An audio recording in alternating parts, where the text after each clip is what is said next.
What if the secret to a thriving church wasn't in its services or programs? In today's episode, we're diving into holistic small groups and gift-oriented ministry from our natural church development conversation that we've been having the last couple of weeks. These are two powerful factors that can transform how your church operates. Are your small groups truly changing lives? Are people serving in ways that ignite their passion and purpose? Join us as we unpack how these principles can unlock deeper community, stronger discipleship, and a healthier church. Our goal here on The Potluck is to encourage you and maybe in the process, entertain you. If you're ready, let's dig in.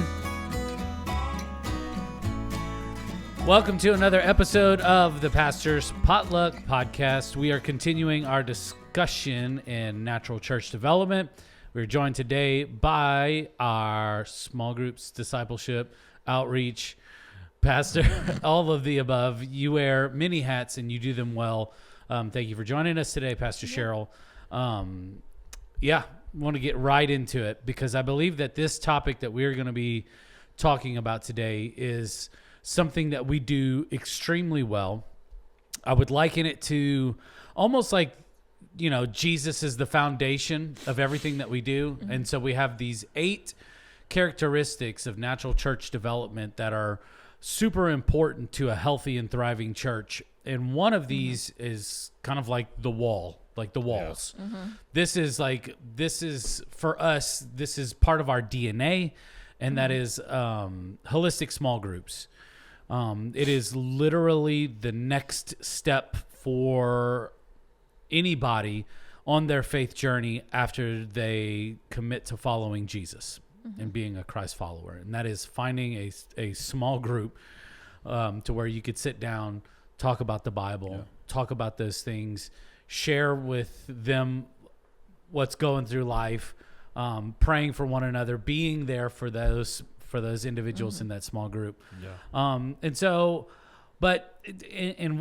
in some of our conversations in the past, we've always talked about the adjectives. Yeah, that's the thing that matters the most with this is this is one of them when we're on holistic small groups. You can't say all churches have small groups because they don't. Yeah. But any church that has a small group doesn't necessarily have a holistic small group ministry. And there is a drastic difference in just having a small group ministry or a life group ministry and having a holistic small group or life group ministry. That word holistic is what really matters because what it denotes that as far as natural church development goes, it's good that you have small groups, but if they are not meeting every area, like meeting the needs in multiple areas of life for the attenders, then it's really not getting to the level where it's having that transformative effect whatsoever. Yeah, right. That's what makes something holistic. So you said you think we do a great job with it. I think we do a good job of emphasizing groups. I'm not certain that our groups are fully where they need to be as far as the holistic side of it goes. Just practically speaking, I think we do a good job of getting groups out there, getting people to join groups. But within those groups, are we making sure that we're touching all sorts of different areas of life? That's, I think, the next evolution for our groups ministry, where there is a lot of care that comes in people in some of our groups. So if you're sick in one of our groups or something like that, the people that I think that the one thing that I would say is probably lacking and we need to have more of a strategy around would be finding a way for these groups to get on mission together. That's part of holistic. So you want to care for the spiritual needs. We're getting together, we're studying the Bible, we're holding each other accountable, whatever it is, we're praying for each other. You want to care for like the relational needs, like, hey, my son's sick. All right, someone from the group shows up. But you also want to have some sort of missional emphasis together. There was something that Southridge did actually before I was even on staff. I remember sitting in a service one time. Every small group at the church was given a set amount of money from the church. I don't even know how much it was. It wasn't very much, though. It was like 100 or less that was given to every small group. And then that group was then tasked with going and doing something in the community with that. and then they had to come back and give a report to the church of what they did. And I remember sitting through a service where multiple groups would get up and go, all right, well, with ours, we went and we fed a meal down here or whatever it was. We did this, we did that. That, I think, is the next evolution that where we need to get to of how do we get you, just like at church, how do we get you up out of the seat and get you in action in your small group? Because now, once you get shoulder to shoulder with somebody, again, that's more life-on-life ministry taking place, and that's where the holistic small groups really start to take off. It's not just, hey, we show up and study the Bible together and we don't talk again until the next time that we show up at group. That's not really a group that's going to be moving the needle as far as NCD is concerned. These groups need to take interest in each other. They need to care for each other. They need to do mission with each other. They need to study the Bible. They need to pray together. They need to confess and repent together. Like, it has to be every level. But if all the group ever does is get together and talk about the Bible, then it's not holistic. Yeah. Absolutely. And that's why, like, this session, I met with group leaders to really emphasize a lot of that, because I have seen and heard from, like, people within groups or people, you know, who have left groups or that kind of thing, some of the stuff that hasn't been done. And so I really have put such an emphasis on making sure that it is a safe place. So that way those confessions, those struggles, those things can be shared. And that, you know, it is like, I am adamant about the fact that if you share those things outside a group and you haven't been given permission to, even as the pastoral level, because we have, most of us lead a group in some way, that you will be warned, and then you may be asked to step down as a small group leader, because I am not okay with that. We have to create those environments where that stuff can happen. I think as a church, we usually offer one thing each session that they can do combined with the church that we offer them, but doing something even outside of that. And so we've talked, you know, we have Recovery Warriors as part of some of the people who go here, and they do monthly events down at Recovery Point. And so we've talked about what would it look like if, you know, the groups even combine a couple different groups, because some groups are rather small, some are larger, about them kind of owning those events that are happening down at Recovery Point every month, or, you know, offering some of those things to them. I'm going to be meeting with someone that kind of helps leads things at the Ronald McDonald House down in Charleston, and figuring out some of those ways to kind of give them options and ideas, because I think that's often what holds the small group leader back, is that they're like, if they're not necessarily gifted in that kind of way, or it's not something that they're passionate about, they maybe have trouble coming up with that as a small group leader. And so as someone who helps lead the small group leaders, it is my job to help resource them with what they need to be able to do those things. And so I think that we are making efforts to get there. I agree with Pastor Scott that I don't think we're there yet. But this is also why I often encourage leaders to continue to meet, even if, you know, if they have a group of 10, but only 4 can get together, I still encourage them to meet, even if it's only 2, because honestly, in those smaller settings, you have more people share on a deeper level than what you do in the larger group settings. And that's what, like, I loved, Pastor Scott, seeing how you broke up your men's Bible study into smaller groups for the discussion part of it, because I think that is important. Because if you have a group of 18 men and you try to discuss something, only a few people are going to get to share. And they're never going to share as open and honest as they would like to, as if there was 3 or 4 of them. So there's stuff. I told you when we started walking through these a week or 2 ago, I'd be really super honest about what I feel like where we're at with stuff. I think our small groups, there's a lot of them that, man, they, on the care side of it, they really, really get that side of it. But there's some that don't either. There's some that don't. We do have a lot that the care side of it is really cool to see. And again, the more, like, when you put people in serving opportunities together from that group, the relational equity gets built between those people, and then the care side gets even better. And so that's it all works together. And so if we can train, and if you can train in your church small group leaders to not just be conversation facilitators, but to be relationship facilitators. That's when you'll start to step into the holistic side of it, where you're, somebody did. I remember on a mission trip I was on that somebody had this idea, the opening night of devotionals, to swap prayer requests with somebody for the week. And having that other person's prayer request all week long, that way while they're on mission trip, you're on mission trip, you're praying for one another. There was something that went on in that was just so meaningful and special. And I've heard of some of our small groups and different teams utilizing something like that. Hey, you've got this name for a week. Even doing stuff like that keeps these people connected throughout the week. That's what makes it holistic. Again, nobody wants to just show up at a group, talk about the Bible, and then they just go home. They're not really, you're not really part of a small group at that time.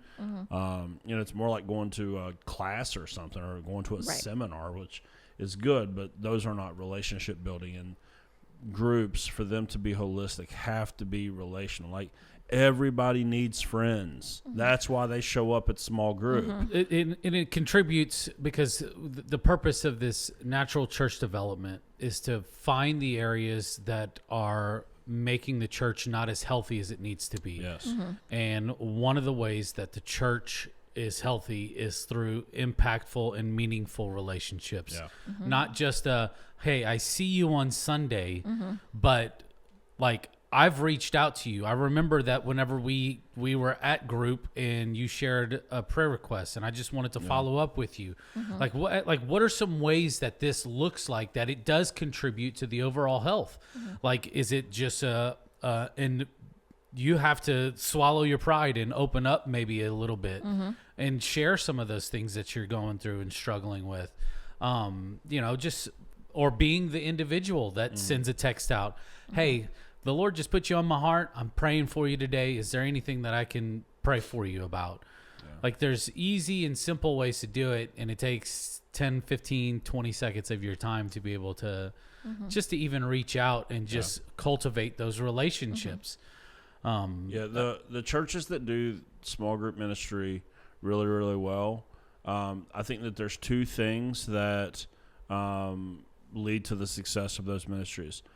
First off is you have to start with high quality leaders to begin with.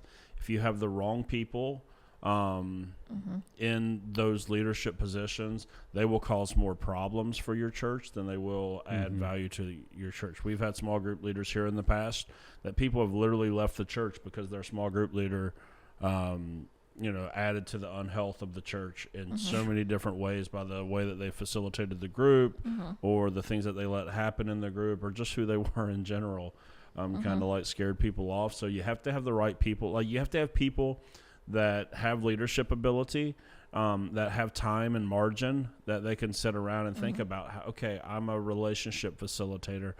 What can I do this week? And not just, well, I just downloaded the questions 5 minutes before group so I can make sure that I ask them the questions. That makes me the leader. It's like, that doesn't make you the leader. No. The good small group leader is thinking about their group all week long. They have a system, a schedule, a thought process of here's how I'm going to engage these people. Here's how I'm prepping for group. Here's how I'm prepping people for relationship. So number one, it starts with really high quality leaders leading your group. The second is on the church's side of it. There has to be high quality training ongoing for these leaders. So start with good leaders and then develop them into great leaders. And so there's a part that they do, there's a part that we do. Those two things make the biggest difference in small group culture, because most people that are not in full-time ministry don't inherently understand how to make a small group healthy. That's just not something that intuitively, where else in the world are we really doing stuff like this? Right. There's nowhere, like, there's like clubs and stuff you're a part of, but it's nothing like a small group at a church really happening anywhere else. Right. And so, maybe some online communities, but even that's a little bit impersonal. So this is so unique. Like we have to understand when we recruit a high quality person to a position of leadership, now we have to go and do the training that's necessary to get them to understand their role as a relationship facilitator, to make sure that they're helping the group meet each other's needs in all these different areas. So I think those two things really move the needle the most for healthy small groups. Yeah. Yeah. And did you have something that you were going to follow up with? So what I agree. So like we've talked about like this, how it's like each one of these characteristics are like the stave of the barrel, and you can't have one without the other. Like they're all working together for this good. And so I'm sitting there and I'm hearing you talk, and it's reminding me of some of our discussion. And if you haven't listened to it, I would encourage you to do that. But some of our discussion on empowering leadership, because empowering leadership is not just about saying, hey, like you're going to be in charge of this and I need you to go. It's giving them the tools to succeed. Yeah. But also like the functional structures, like these are the guidelines and everything. And so it's all starting to, as we continue this discussion, I want for the listeners just to kind of pay attention to how these things are all going to start working together, because you can't have one without the other. You can't have the one on the left without the one on the right. And it's all going to be kind of like crisscross applesauce. Just everything's interconnected and working together for the church to become a healthier version of what it is currently. We've talked about how all 8 principles are symbiotic, and which means when one of them gets better, they all get better. Like you can inherently see how when you have a holistic small group ministry that's really thriving, that the quality characteristic of loving relationships immediately is going to rise also. Yeah. When one of these things rises, all of them rise. I'm coaching a church right now down in southern West Virginia. I just met with them this past week. Their minimum factor was gifts-based ministry. And so I met with them this past week. This was our second coaching call. I said, okay, so tell me, what are some of the steps that you all are taking to see this happen? And so they start telling me they're creating these new teams. They're doing all these different things. But then one of them ends up telling me on Tuesday at our meeting, they said, but we can already see how focusing on this one thing has already begun to lead to better things in other areas. One of the teams that they're creating is going to be communication and a visitation team. So they're trying to create a team to find, and they're putting people through spiritual gifts assessments to put them onto the teams that fit their gifts the best, which we'll get into just in a second when we move to the next quality characteristic. But as they have been thinking about gifts-based ministry, for instance, they realize inherently when they start sending cards and calls to congregants, they say the loving relationships one is going to increase at the same time. I said, these all end up working together. Yeah. So if you will nail your small group structure, you'll also see something like passionate spirituality is going to raise, because now you are equipping people in the group in a holistic manner that now they're not just going to be excited about showing up for group. Now they're excited the next day when they open up the Bible. Like I left group. We didn't get to have groups this week because of a power outage, but our first men's group, we go through it, and as soon as I leave, I get a message from someone in the group with another question. Hey, I want to look into this further. I want to look into this further and see. Okay, passionate spirituality. Because of something that happened in group, now I have a desire. I want to go get an answer to a question of something that's going on in my life. Yeah. Now I want to get more in the Word. Now I want to get more now I want to go seek wise counsel. All of these things, when you focus on one of them, all of them inherently raise. You will notice holistic small groups will feed to inspiring worship services, because as you holistically meet the needs of people, they create relationships together. When those people show up on Sunday mornings and they have relationships with people in the room with them, the energy that is brought from those relationships brings the energy of the service up. So holistic small groups feeds even inspiring worship services. Holistic small groups are going to feed every area, all of the other 7 in one way or another. And all of the other 7 will also impact holistic small groups, because when you have loving relationships knocking it out of the park, those people will be inspired to join your small group ministry and continue the holistic ministry that's going on in there. When one of them rises, they all rise, which is why it seems counterintuitive, I know, to go, well, for 18 months, a church is only going to focus on one thing, knowing that all 7 of them need attention. But all 8 of them are going to get attention in one way or another when you fix the one that's lowest. Because sometimes when you go through this process, you get 18 months down the road, you'll find out that you're still lowest in the one that you started with. So you got to do another 18 months there, or 12 to 18 months. Other times you'll see, okay, that one raised, but now we have a new one. We work on that, but you'll also notice everything else will gradually keep coming up. The more that you stay committed to the process, this really, really does make a difference. I was just telling people, I was on a meeting with the other state staff for West Virginia Ministries this morning. I said, I wish that you could hear and see the faces and the voices of the people that I'm working with in Southern West Virginia.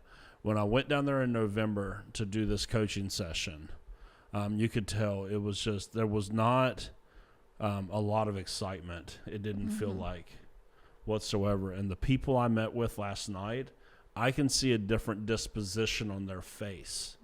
I can see, you can hear in the tone of voice that something is happening at their church that was not happening 4 months ago. And it is I'm telling you, it made my whole night. Yeah, because you probably meet them in the place where they feel most defeated. You know what I mean? And discouraged. And then as they start working and they see it, they gain that hope and that joy, because they're like, this can happen. It won't always have to be this way.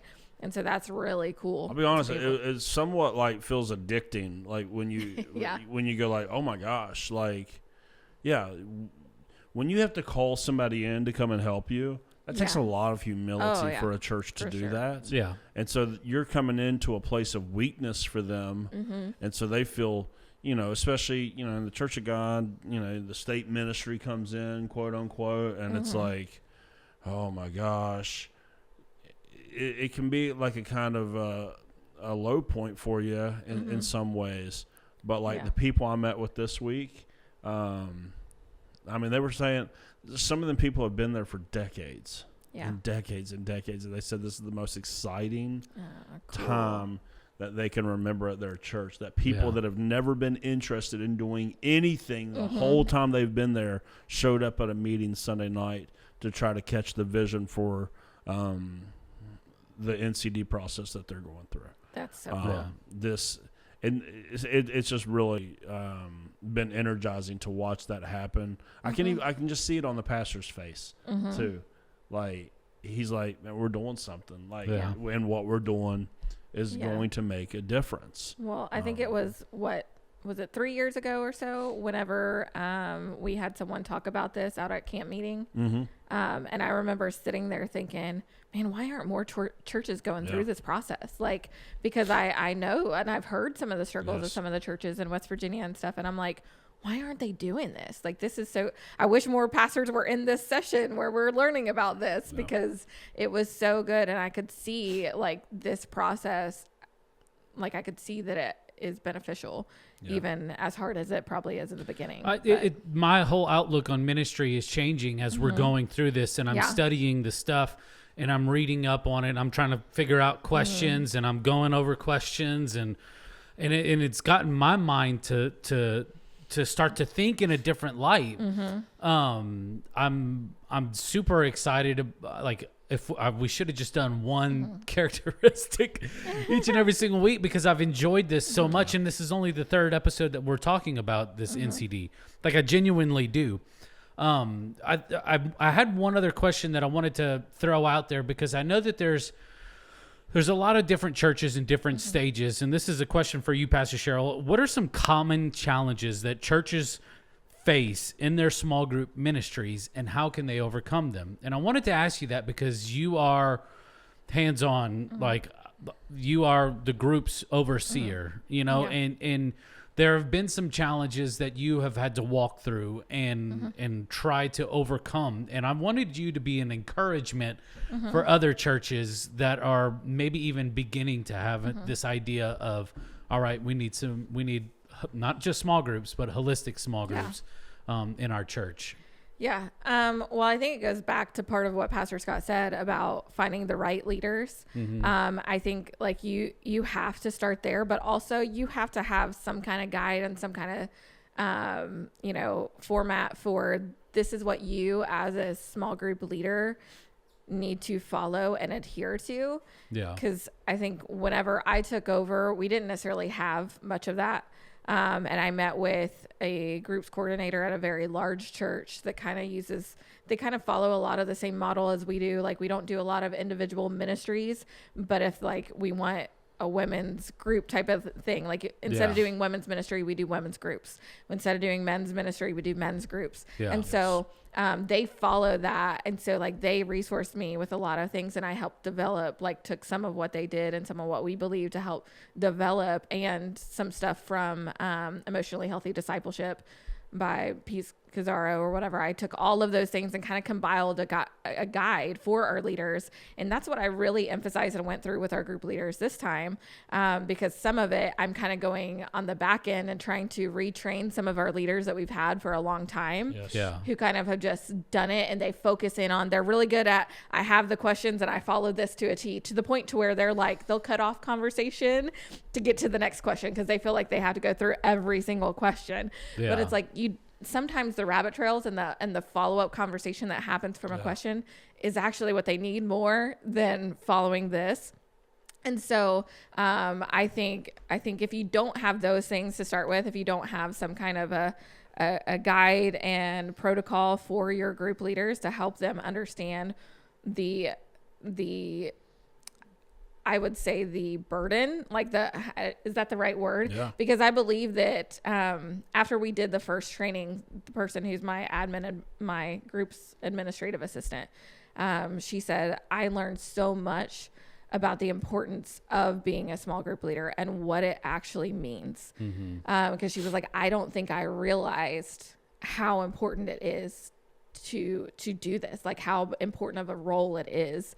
And so I think you have to start there, because if you don't start there, if you just jump in, you're going to face some of the things that I have of trying to retrain people, of trying to get them to understand more fully what it means, what we as a church want it to be. And so if you can start there, just getting together, this is what we want to see happen. We want the care, their needs to be met. We want them to care. We want these relationships. We want this. If you start there and compile away like a process and a guide for your leaders, then when you meet with those leaders and you go through this, you may have some people that are like, I don't think I can do that. Like that's too much for me. And that's okay.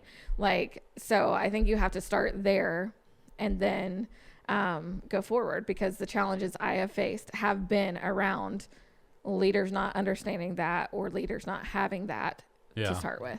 And listen, we mentioned this on a previous episode in a different context, but as far as the church is concerned, every church has a leadership deficiency, that we don't have enough leaders to do all the stuff that we want to do. But that doesn't mean that you should just rush off and do everything that you want to do, even with the wrong leaders. Yeah. So it's so interesting that you bring this up, because that's actually my next question, because we were going to move on to a gift-based ministry. And it is so important to find the right people in the right and get them in the right roles. And I want you to talk about why it is important for people to serve according to their spiritual gifts rather than just filling a gap. Yeah. And truthfully, like I was just having a conversation with one of our pastors here in the state this morning, and he said, our youth ministry and our worship ministry has to get better, but I don't have the leaders to do it. This is a problem everywhere. Listen, we have a lack of leadership here at Southridge, even at the size and health that we're at, to do all the stuff that we want to do. Every church has a leadership deficiency, but don't go and put bad leaders or ungifted leaders in places of leadership, because it will ultimately end up affecting your church negatively. I told you, we've had small group leaders run people off because they were not the right people. Not everyone is gifted to be a small group leader. That's just not everyone. Like, a small group leader is probably going to have a lot of the same giftings as a small church pastor, to be honest. Like, there's going to have to be a high shepherding gift. Sure, wisdom, knowledge, teaching, but really, even if the teaching's not there, because we don't really want you teaching in the groups, we want you more facilitating information. Really, that shepherding and that care and having mercy, acts of service, hospitality, those are probably more important for small group leaders. And then again, if you're one of those leaders, you're gifted in leadership, but you lack those, you have to put people around you that can facilitate those absolutely. as well. But listen, I told y'all in a previous episode, like I told this church down in Southern West Virginia, if you don't have a person that can be nice to kids, don't have kids ministry. Yeah. That's okay. Because you'll do more damage by having the wrong person treat, families mean when they come in the church because they're not the right person. They're not excited about being in kids ministry than you will if you just let the kids sit with their parents and figure out a way to engage them in your adult service. The compounding effect of having the wrong individual, and especially in like you said, in the kids ministry. I mean, you're talking about something that could affect that family for generations. It's damaging. It's so damaging to have the wrong person. So it's better to just not do it. So when it comes to like small groups, if you don't have, we want to launch 12 groups. We got a big vision. Great. Do you have 12 high quality leaders? No. Okay, great. Then launch however many groups you have a high quality leader for. And then take the ones that are not high quality leaders but are willing and develop them during a season before you set them loose on people. Pair them up with one of those high quality leaders to allow them those moments, because this is something that I share with the leaders to help us with the multiplication aspect, is identify those people within your group that you think could do this, and even let me know the name. I'll send them a spiritual gifts assessment. Let them facilitate the discussion occasionally. And you can help develop that within them. And that's what I've seen happen from some of our groups. Like, we have a women's group that started this time around, who both of them were in other groups, and they saw like what they got out of it so much is why they wanted to create another space for some other women to get that as well. And so, like, developing that is huge.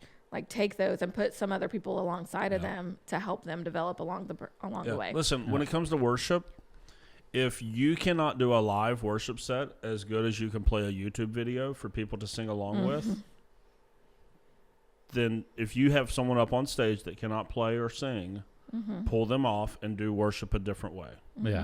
If you can't do live stream in a way that doesn't make people want to turn it off, don't do live stream. Like, don't, as the church, don't do the stuff that you are not gifted in. This is where gifts-based ministry really speaks. Now, here's the funny thing. This is the church I'm coaching in Southern West Virginia.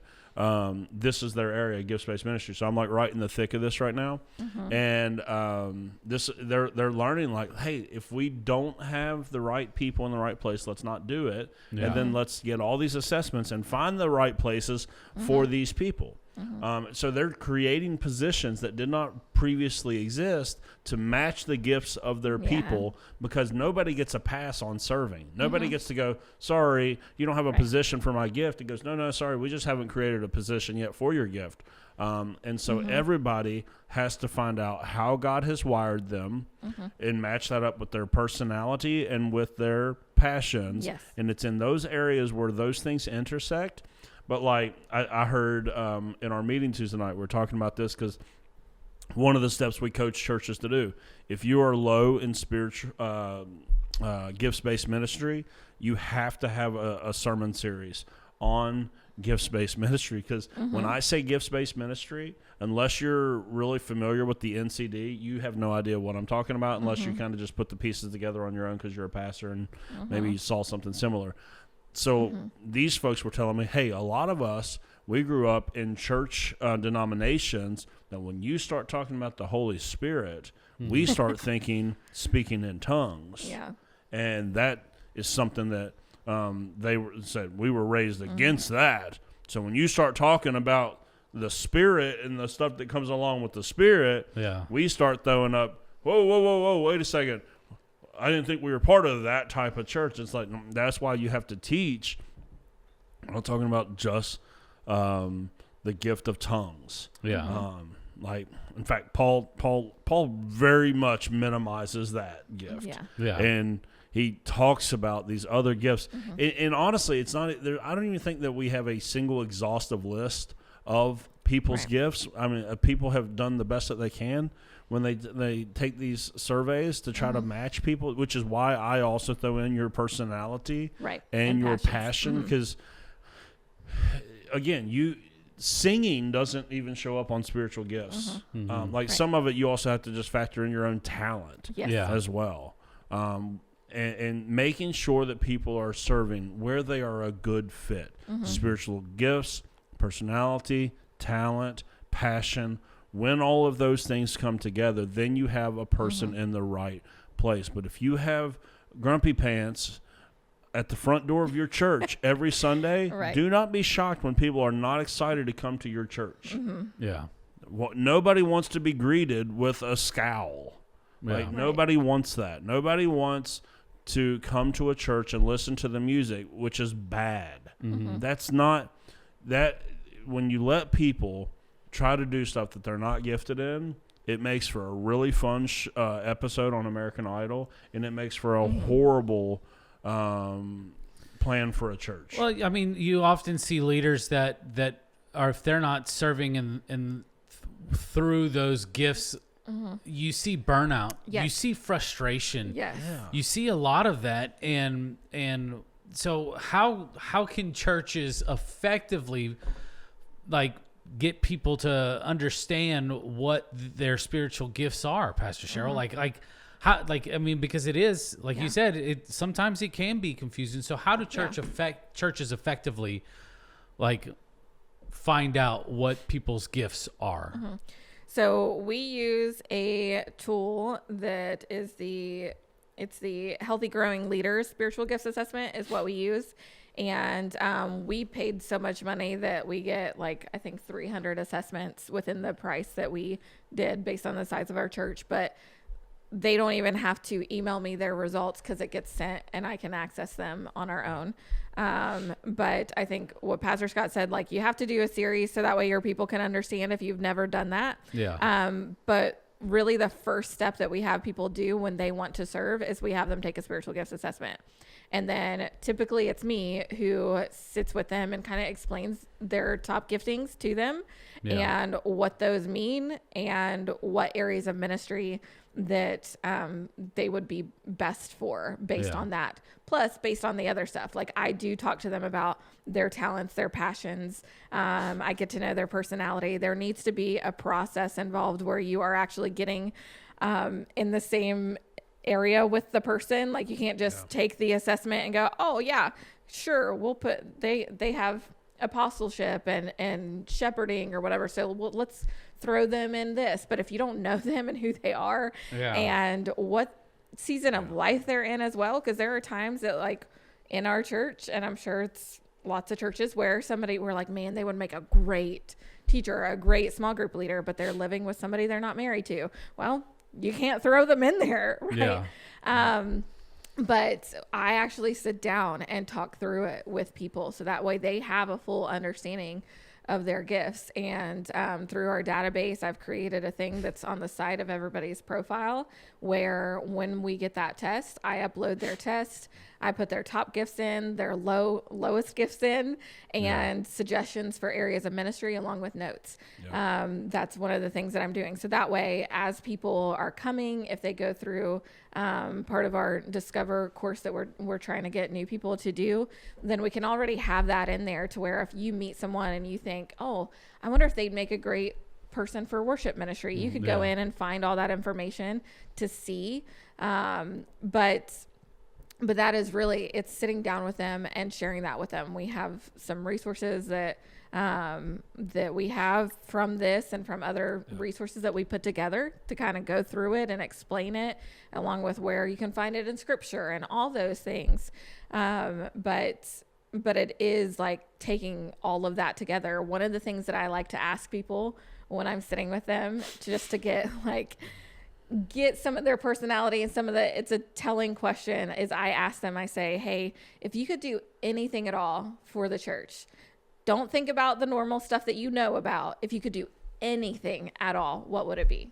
That's what I ask them. Yeah. And you'll be surprised of what I get back. Like sometimes I've heard somebody say, well, it's weird, but I like crafts. I like cutting things out. I like doing all the crafting things and getting this stuff together. And I'm like, great. You can help come in and prep kids' crafts. You know what I mean? Yeah. Like that's part of what I might have them do. Or somebody's like, I really enjoy decorating. And so anytime we do anything that we have to decorate, I reach out to that person because that's something that they enjoy doing. Yeah, it's so amazing seeing people that are placed in the right area of ministry based on their gifts and seeing them thrive. Scott, you've been in ministry for what, 14 going on 15 years? Yes. There's got to be stories that you can share. You don't have to put names, but just share a story of an individual that you saw once they were in that position and they were, it was just thriving for them. I see it a lot in like youth ministry, kids ministry. You see people really like hit their stride there whenever that's their gifting, and then on the inverse of that, you see people really crash and burn whenever they get placed in those same ministries, and it's not for them. Yeah, right. So I've seen that side of it a lot. I've seen people. I'm trying to think of any specific examples, but there are. The thing that is so powerful about serving, again, and this comes with the symbiotic nature of the 8 quality characteristics, is the spiritual growth that we see in people because they are serving in the right place and they're energized by what's going on. You know, passionate spirituality goes up in their life. They're more committed. Like you see kids ministry workers that are placed where they're supposed to be. They get catch a vision for what's going on. They're more likely to, hey, I need to go read my Bible. I need to be in prayer because I need to be able to help these kids. I want to be a role model to these kids. See that happen, and then their passionate spirituality goes up.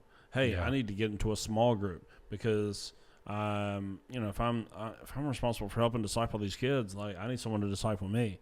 You see all of that happen as well. So I've seen a lot of people through getting involved in serving, it gets them stuck into the church in a way that helps grow them.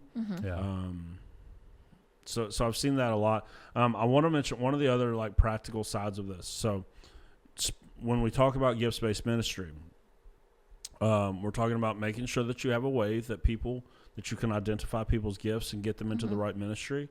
The other side that we coach through in the NCD process is once you have people into the right positions, if you do not treat them properly, and so there has to be a practical side. So if you don't have an onboarding process for how do we onboard people onto the team in a formal manner that honors their time and honors their, I want to be part of this, then even though they might be the right person with the right gift in the right place, you will lose them to someone else that will treat them better.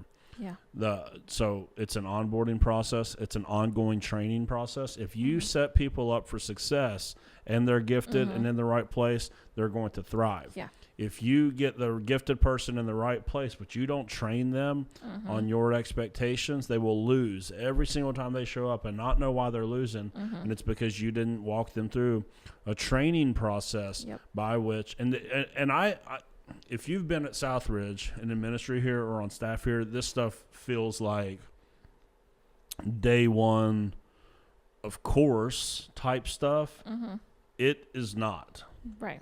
Like the idea that a new volunteer would go through a training program before we unleash them on our kids is not intuitive to all churches. No. And can I say, when I first started volunteering here, and I won't not, you will know, but we were just literally thrown in. Like we had zero training. We were told, show up at this time and then thrown with a group of kids. And we had no clue whatsoever what we were doing. We made You're it like, up as we went. Like I think the very first week we maybe helped serve snacks to the kids. And then the second week we were with a group of kids and, we're just like, oh, well, here's some stuff. I guess we're supposed to do this. Yeah. And we love serving and we love children at the time. So like, we still love children, not at the time, but we're both in different areas of ministry now, but it's fine. Yeah. But because we, it did hit like, and we're different, but I could see where like a lot of people, that would have probably been a scenario where they'd have been like, you have to set people up for success. Yeah. And so this is one of the things I've been walking our staff through this a lot over the last couple of years. Yeah.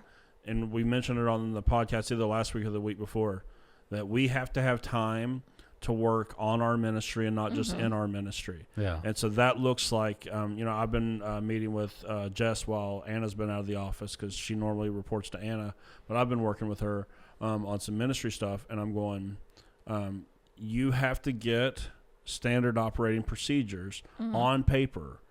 Yeah. That in the way that I explained it to all of our staff, if you had to tell someone how to do your job, every single aspect of it. Yeah.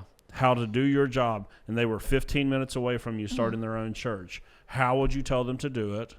Write that down, get that into some sort of handbook that you can put in people. Like when it comes to production, Jared and I have worked through this extensively. If your production people do not have a checklist of what they're to turn on and turn off, then you don't get to be frustrated on Monday when you come in and realize that the rope lights were all still left on the Sunday before. You don't get to be frustrated at that because they didn't have a checklist that they're accountable for.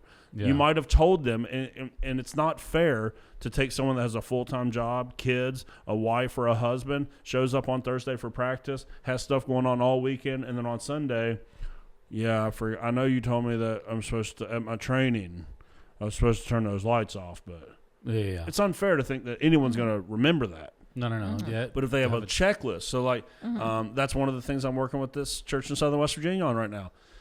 Okay, you're getting the spiritual gifts assessments. You're creating new teams. I said, okay, now when you what all of this is pushing towards is a sermon series, which they started this past Sunday, that will end with a ministry fair at the end of it, where the whole church will hear a message about serving, and right after church, there's a ministry fair. All right, now go find your team. You know what your gifts are, because we've done that. But I said, listen, when you do the ministry fair, you have to have handbooks, standard operating procedures, and training available for the people that sign up. Yeah. So that way you set them up for success. All of this comes into gifts-based ministry. It also gets into, and this is probably another area where we do okay. We could always do better. I asked churches that I'm coaching through this, how do you honor and appreciate your volunteers? Yeah. They go, what do you mean? I'm like, do you do something to say thank you? You send them a card, get them a gift card, make sure that, like, are they words of affirmation? People, like, what are you doing to honor your volunteers? I know you're asking stuff of them, but what are you then giving back to them for their service? So it's the whole volunteer and serving culture of your church that really comes into focus when we're talking about gifts-based ministry, because if you get a gifted person in the right place, but you don't take care of them well, you will lose them to somebody else. They would rather go and serve on a healthy team that will take care of them outside of their gift mix than to use their gifts on a team that they're not properly taken care of. Yeah. And so gifts-based ministry is taking those spiritual gifts assessments and things like that, but it is also just your volunteer culture in general. How are you going to honor the sacrifice that these people are making? And again, I think that we have room to grow in that. I think sometimes churches get stuck in this financial mindset where we go, oh, well, we don't have the budget really to, I have 60 volunteers. How am I supposed to bless 60 people? Get creative. Yeah. That's part of working on the ministry and not just in the ministry. One of the things that we do as the worship team is whenever we have our code of conduct and guidelines for the worship team, And at the end of it, we ask them to sign it and we date it. But one of the things that I do is I ask them to put their birthday on it and what's their favorite snack. Yeah. Because it costs me nothing for me to send 40 texts a year, 45, however many volunteers that we have on the worship team, a text saying, hey man, happy birthday. Yep. I'm praying for you today. And they go, oh, he actually took the time out of his schedule to wish me a happy birthday. I didn't even know that he knew my birthday. And what does it cost me? $2 for a candy bar? Yep. $2 for a bag of chips? Like, what's your favorite snack? Yeah. I mean, there's simple and easy ways to be able to say, look, I see you. I appreciate you. The First Impressions team does a little, like, birthday song in their morning huddle, like for the people who have birthdays that month that serve that day. Like they do a little, and we have those little Debbie birthday cake snacks, and you turn on the candles. Like we have the turn-onable candles, so we're not like wasting candles every time. And also because they set the fire alarm off one time. But anyway, so we do that, and that doesn't cost that much. And like usually we still have leftover little Debbies for the next time or whatever. But they have they've put it on the sign, and everybody does the little birthday thing. They get up front, they do the stuff. But that literally doesn't hardly. I mean, even if you just sing happy birthday, which that's where again, like if you're not doing like meetings with your team regularly, then you don't have the opportunity to do those things as often. And so like if you're meeting every single week before you go out and do the thing, then you have those opportunities to recognize somebody, to take care of them well, to see if there's prayer requests even among the group, to be able to pray for them on the spot and like then follow up with them. And those are all ways I think that you take care of them well. Or you might see like if you're just there and people are just going to their positions, you may not see that somebody came in, and you can just tell when somebody's having a really bad day. You know what I mean? And there are times that, I mean, we were here one week and my husband's sister had just had a stroke the day before. But we came and we served, and he put on a good happy face or whatever. But like, imagine something like that happens, but you are focused on, I have to go and volunteer that day. So I don't want to just like tell them I can't be there. I'm going to go, but your heart's not in it. Like if you can have that moment where you're face to face with your leaders and see something is going on. Hey, what's going on? Like, you don't seem quite yourself today. Yeah. And you hear, and then it's like, oh no, look, you don't need to be back there today. We'll take care of it. Like, you will build that relationship, and all those things do go up. Like that loving relationship goes up because you've spent the time and put something in place to be able to get face to face with your people on a regular basis, to be able to do those things. And I think that like, if you're a church that's already established and you have people serving in positions and stuff, like, I know it can be a slow process to kind of go back and say, oh, let's take these assessments and see. Yeah. But it's worth it, because what happened with me, I took over an area of ministry and I began meeting with the leaders of that ministry first. And in conversation, I recognized some things that was like, this doesn't make sense. You say that these administrative tasks wear you out, but you're the leader of this thing. So I was like, I want you to take a spiritual gifts assessment. Well, that person's administrative gifting is way at the bottom. Yeah. And they were the leader of an administrative team. That is like a key example of having the wrong leader in the wrong place. And they were drained by it. Yeah. And that person, eventually ended up stepping back. We're about to get that person back in serving in a spot that's going to be best for them and all those things. But it's taken a toll on that person to where they totally withdrew for a while because they were in the wrong space, and it did completely drain them and burn them out. Yeah. I'm in a very slow process right now of going through, where we use Planning Center for all of our volunteers, of going through and sending thank you cards personally from me to every volunteer in this church, no matter what ministry they're in. Yeah. Because as the lead pastor of this church, I want them to know that I appreciate what they're doing. Yeah. And that that costs us a stamp and some of my time. Just to write out something thoughtful and thank meaningful. you so much for serving at Southridge Church. I want you to know you're making a difference. Even if you don't feel like you are, you're making a difference. Yeah. And so you have to honor and volunteer and care for your volunteers once you get them into the right places. And you can see how serving in the right place will affect all of these different things. If you make sure that you're taking care of volunteers, that's a functional structure thing also. It's a passionate spirituality thing that serving brings about in people. Yeah. It does draw people to small groups, so it's a holistic small group thing. Gifts-based ministry also affects inspiring worship services. I mean, everything gets lifted whenever you get this thing right. And so, I enjoyed it. It was a good one. Thank you for joining us today and sharing some insight. So I'm not opening the jar today for the mystery meat, but I do have a question. Okay. Dude. It's not in the jar, so I'll take it. Yeah. Where do hamsters come from? Other hamsters. Obviously. But have you ever seen a nature documentary and they're like, this is where the hamster resides? No. So did Petco make hamsters? No, they're American. How do we know that? We just know that. Okay. What about guinea pigs? Do they come from Guinea? No. Like Papua New Guinea? I'm not saying any of this with any certainty either. I'm just trying to make this over as fast as possible. I want you to think about this. I think that they are tame rodents that were native to North America. So why didn't they do that with other rodents? Like, are they tame?